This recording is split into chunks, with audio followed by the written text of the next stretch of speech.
वारीचा घेतला पावलांनी आम्हा वाळवंटी तुझी सावली गळा भेट घेण्या विनेची निघाली तुझ्या नाम घोषात इंद्रायणी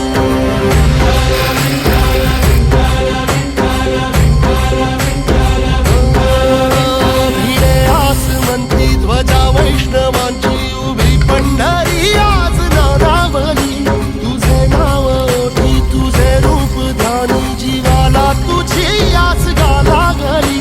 जरी बाप साऱ्या जगाचा परिपूर्ण